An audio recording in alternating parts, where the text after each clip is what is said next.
Mesdames et Messieurs, mandataires des partis et regroupements politiques, distingués invités, à vos titres, fonctions et qualités, nous voici réunis de manière solennelle autour d'un objectif commun, celui d'examiner ensemble les préparatifs de l'organisation des élections de 2023. Je voudrais donc, au nom de l'Assemblée plénière de la Commission électorale nationale indépendante et à celui de son président, son Excellence Denis Kadima, vous adresser mes chaleureux mots de bienvenue à vous, nos distingués partenaires au processus électoral. Merci d'avoir sacrifié de votre précieux temps au service de notre peuple qui attend de nous l'organisation dans le délai constitutionnel des bonnes élections, crédibles, transparentes, inclusives, mais surtout apaisées.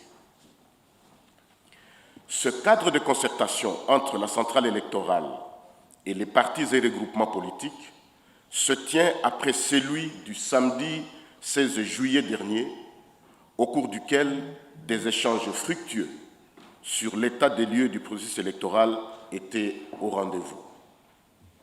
Mesdames et Messieurs, comme il vous a été annoncé, et pour répondre aux vœux de la majorité d'entre vous, le cadre de concertation de ce jour aura comme thème les innovations apportées par la loi électorale et les mesures d'application,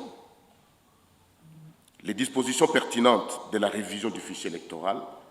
Nous allons également parler de l'actualisation de la cartographie des sites d'inscription. Chers partenaires, en abordant de tels sujets, vous avez certes constaté que le train des élections poursuit inexorablement son parcours. Il est donc impérieux, à environ 15 mois du scrutin, de savoir lire les signes des temps. Il est donc temps que vous, nos partenaires, vous vous consacriez sans tarder à la préparation de vos bases et états-majors respectifs, à l'enrôlement des électeurs et un peu plus tard au scrutin de 2023, qui approche à pas de géant. Mesdames et Messieurs, distingués invités, nous ne pouvons pas terminer ces mots de bienvenue sans remercier les honorables députés et les présidents des deux chambres du Parlement pour avoir disponibilisé cette somptueuse salle de spectacle du Palais du Peuple qui nous permet aujourd'hui de travailler confortablement et en toute quiétude. C'est sur ces mots que je voudrais souhaiter plein succès à cette rencontre. Que vive la République démocratique du Congo, que vive la Commission électorale nationale indépendante. Je vous remercie.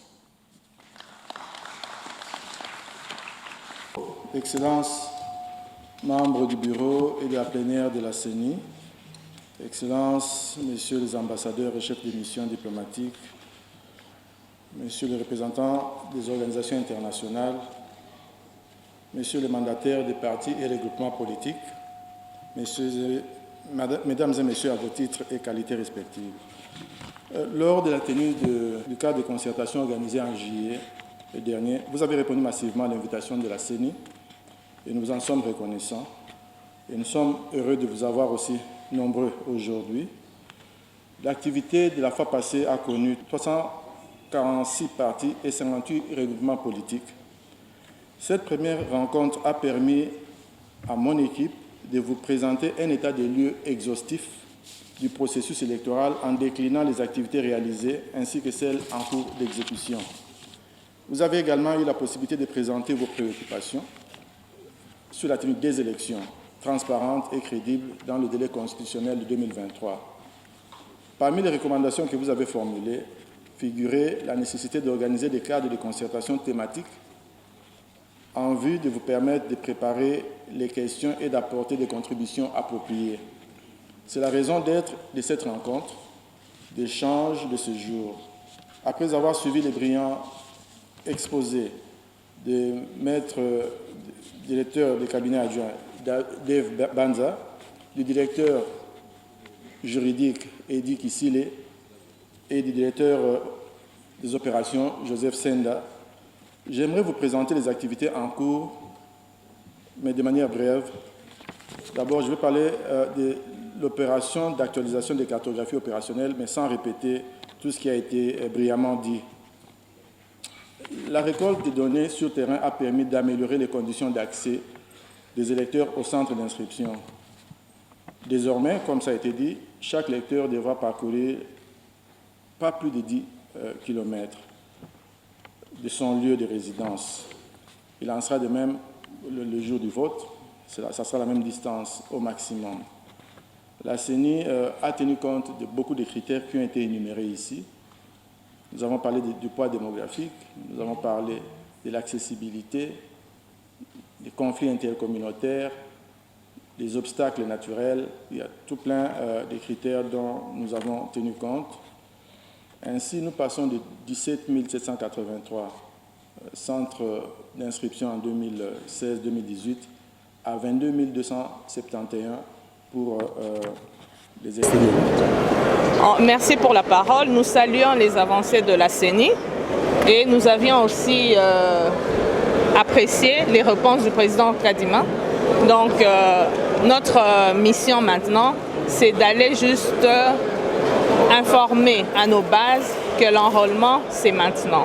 C'est le seul message que je retiens et que je pense que le bureau de la CENI, on n'a plus besoin d'y revenir pour demander la légitimité ou quoi. Nous savons que c'est un bureau légitime et nous n'en tenons qu'à ça parce que si on doit commencer encore dans cette histoire d'illégitimité du bureau de la CENI, je ne pense pas qu'on aura les élections qu'on est en train de chercher en 2023. Donc pour nous, nous sommes satisfaits des avancées et nous avons un seul travail, c'est d'accompagner la CENI en donnant le mot d'ordre à nos bases d'aller s'enrôler massivement. Est-ce qu'il vous a rassuré pour la tenue des élections en 2023? Oui, il a rassuré. Nous attendons le calendrier électoral. Est-ce que le financement est là? Il a des problèmes de financement, il l'a dit, mais nous savons que le gouvernement qui gère la dotation de la CENI est en train de s'organiser aussi pour donner les moyens à la CENI. Et nous soutenons tout ceci pour que la CENI puisse organiser les élections en 2023. Merci.